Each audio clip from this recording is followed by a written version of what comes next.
What happens when one of America's most powerful tech CEOs says the quiet part out loud?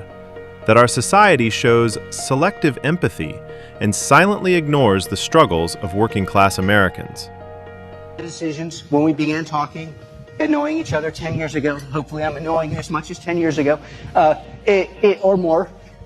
When I made you know this, yeah. Every decision. Alex Karp's viral comment didn't explode because it was offensive. It exploded because it exposed a truth almost no one in elite circles is willing to admit.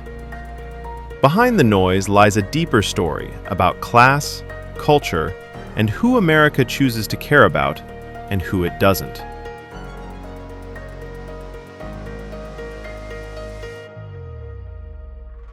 Alex Karp is the co-founder and CEO of Palantir Technologies, a major U.S. data analytics and defense contractor whose software is used in counterterrorism, military planning, logistics, and government operations. With a doctorate in social theory, Karp is known for his willingness to publicly challenge conventional views within Silicon Valley, particularly on defense cooperation, geopolitical threats, and the social consequences of AI. His visibility in national security and technology gives his statements broad influence, making his commentary relevant not only to tech audiences, but also to policymakers, analysts, and the media.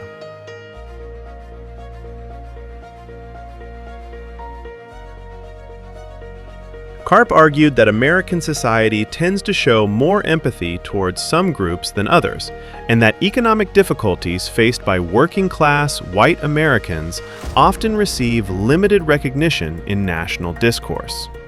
The comment referred to disparities in how public attention is allocated across communities, especially those affected by job loss, addiction, and declining economic mobility. Because the statement involved questions of race, class, identity politics, and media framing, it drew widespread debate across political and social segments, particularly as tech executives rarely address such topics directly.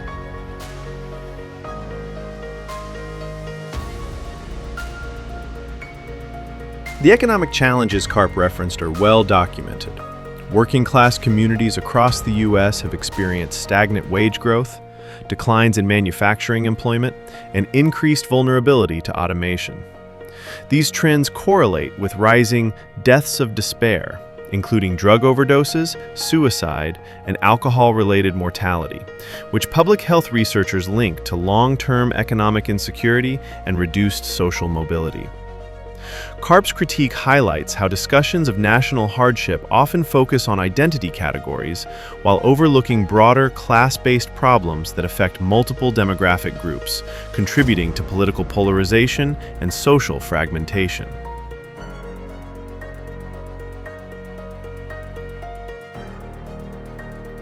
Supporters argued that Karp raised a legitimate issue.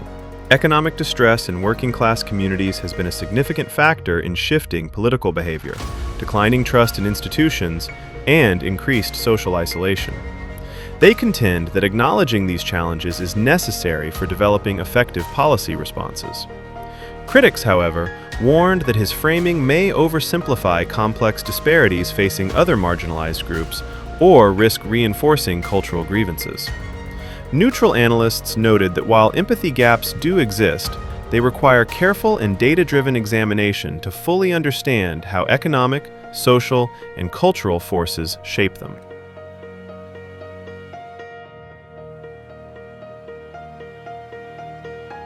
Karp's comment sits within a broader national trend: widening income inequality, reduced upward mobility, and the decline of historically stable working-class sectors. For decades, many rural and industrial regions have experienced reduced economic opportunity, long-term job displacement, and population decline. Public health and labor economics research shows that these conditions are closely associated with increased mental health challenges and higher mortality among less educated Americans. These realities contribute to social frustration, declining trust in institutions, and major political realignments, making the topic both sensitive and consequential.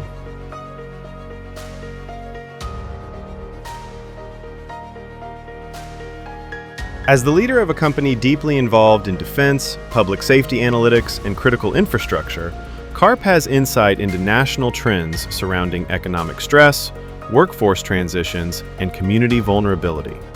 With AI and automation increasingly displacing low-skill and mid-skill jobs, tech leaders face growing pressure to address the social implications of technological change. Karp's comments reflect a broader conversation within technology about responsibility, economic disruption, and the long-term stability of the national workforce.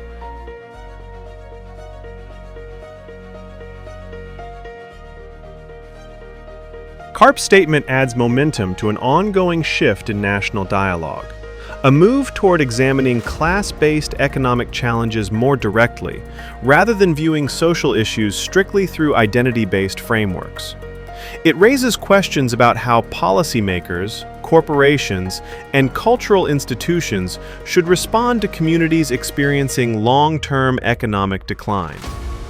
The discussion also intersects with debates on AI ethics, workforce retraining, labor protections, and the role of corporate leadership in addressing structural inequality.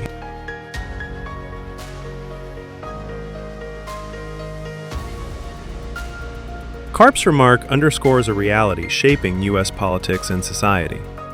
Economic hardship has become unevenly distributed, and not all forms of suffering receive equal attention or empathy. His comment reflects broader structural issues involving inequality, social mobility, and political polarization. In highlighting selective empathy, he points to a deeper challenge for the United States: whether national discourse can shift toward a more inclusive understanding of economic distress and develop solutions that address the needs of all working-class communities, regardless of demographic category.